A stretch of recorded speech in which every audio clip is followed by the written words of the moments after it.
হাত নামান, একটু কাশি লাগিয়ে একটা ইমানি পরীক্ষা হবে। দেখো, নারায়ে তাকবীর, আল্লাহু আকবার। মাশাআল্লাহ, অনেক ভালো আছে, তবে আরো ভালো করতে হবে। কথা বলে ঠিক কিনা? নারায়ে তাকবীর, আল্লাহু আকবার। বীর মুসলমান ধরাওয়াল কোরআন, ফিরিয়ে আনো সেই হারানো সম্মান। নারায়ে তাকবীর, আল্লাহু আকবার। যে আওয়াজ শুনে আর মুসলমান ভয় কাঁপিত কাফের বেঈমান। কথা বলেন ঠিক কিনা?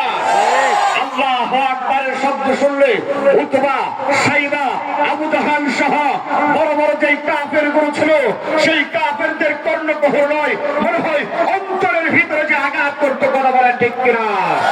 যে আওয়াজ শুনে আর মুসলমান ভয় কাঁপিত কাফের বেঈমান। সত্যের সেই হুঙ্কার, সত্যের সেই তলোয়ার উঠাওয়ার একবার। নারায়ে তাকবীর, আল্লাহু আকবার। আল কোরআনের আলো ঘরে ঘরে জ্বালো, আল হাদিসের আলো ঘরে ঘরে জ্বালো। দেখেন, এই যে আপনারা কণ্ঠ দিয়েছেন যুবকরা, পেন্ডের পকেটে হাত ছিল, হাতগুলো বের করে রাস্তা থেকে দৌড়ে আসতে বলেন না? মাশাআল্লাহ, মাশাআল্লাহ। এবার বলেন, আজকে 2024 সালে আমরা যে সুন্দরভাবে স্বাধীনভাবে কথা বলতে পারতেছি, 2023 সালে এইরকম একটা মাহফিল করতে হলে অনেক স্বৈরাচার, অনেক নেতা নেত্রীর অনুমতির পিছনে ঘোরা লাগতো। কথা বলেন ঠিক কিনা?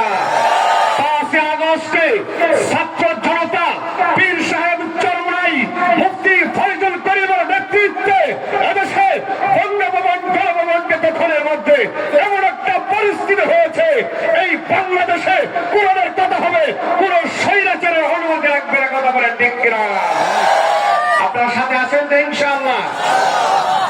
আমি পবিত্র কোরআনুল কারীমের 35 নাম্বার সূরা, সূরা ফাতির